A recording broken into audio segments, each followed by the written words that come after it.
Sir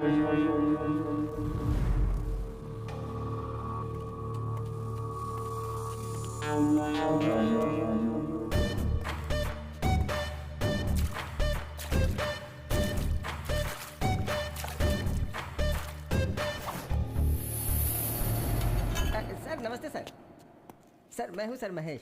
please आइए sir, बैठिए। आप कैसे हैं सर? सब हमारे ही लोग हैं सर, घबराने वाली कोई बात नहीं है। आप बैठिए ना सर, बैठिए।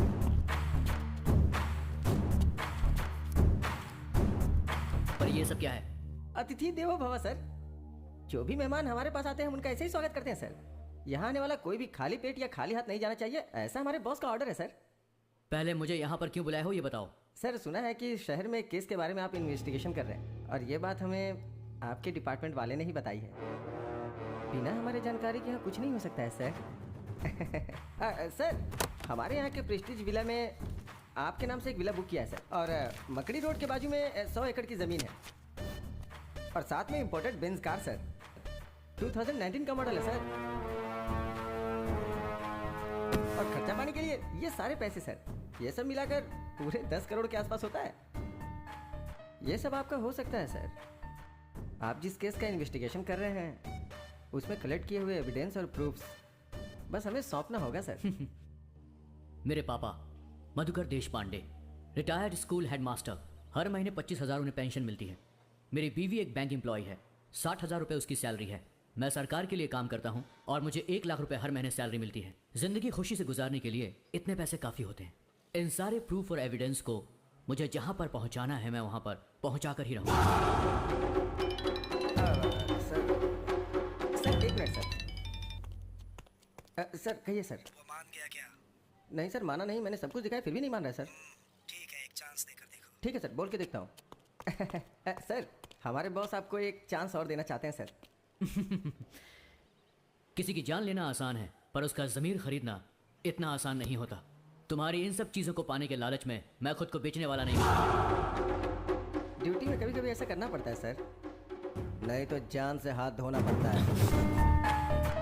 एक IAS ऑफिसर के सामने ऊंची आवाज से बात करना गलत होता है, और तुम मुझे धमकी दे रहे हो। एक बात याद रखना, तुझे छोड़ूंगा नहीं मैं।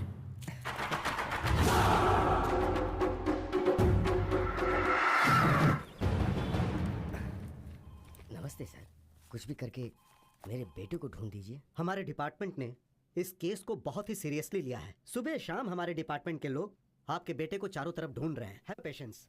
इस मिसिंग केस में चाहे किसी का भी हाथ हो, उसे हमारे डिपार्टमेंट के लोग आसानी से नहीं छोड़ेंगे। आपको धैर्य रखना होगा। सर मैं अपने आप को तो हौसला दिला सकता हूँ, लेकिन उसकी बीवी और बच्चे को मैं कैसे हौसला दिलाऊं सर? बुरा नहीं मानिएगा, मैं आपसे कुछ पूछना चाहता हूँ। आपके बेटे के पर्सनल लाइफ में कुछ प्रॉब्लम थी क्या? नहीं सर, मेरा बेटा बहुत अच्छा है, बहुत अच्छा है। उसके चरित्र पर शक मत कीजिए सर। मेरा मतलब वो नहीं था। आप लोग ऐसे रोते रहेंगे तो ये प्रॉब्लम सॉल्व नहीं होगी। रोने की जगह अगर आप लोग इस केस में हमारा साथ दोगे तो प्रॉब्लम सॉल्व हो सकती है। बताइए सर, आखिर हम आपकी किस तरह से मदद कर सकते हैं? सुनिए, अगर ऑफिस से संबंधित कुछ पेपर्स या गवर्नमेंट डॉक्यूमेंट्स आपके घर में मिले तो आप लोग उसे हमें दे दीजिएगा। मेरा बेटा अपनी पूरी सर्विस के दौरान ऑफिस की कोई भी फाइल कभी भी घर नहीं लाया। वो जो यूज करता था, पेन ड्राइव, हार्ड डिस्क या उसकी कोई पर्सनल चीज आपको घर में मिले तो उसे लाकर आप मुझे दीजिएगा। उससे आगे जांच करने में मदद मिलेगी। सर मीटिंग का टाइम हो गया है सर। ओके, सुनिए,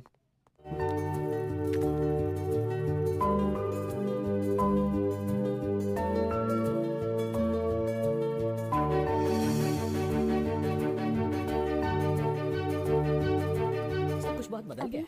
कुली बुला लो ना सामान उठाने के लिए। हाँ अभी बुला ये क्या आप सुबह सुबह उठकर जिम करते हैं ना, तो ये सब आपसे नहीं होगा क्या? ये तो आप अपने दोनों हाथों से उठा सकते हैं। सही कहा ना अभी? सही कहा मेरी माँ, अब चलो। अरे कैसा?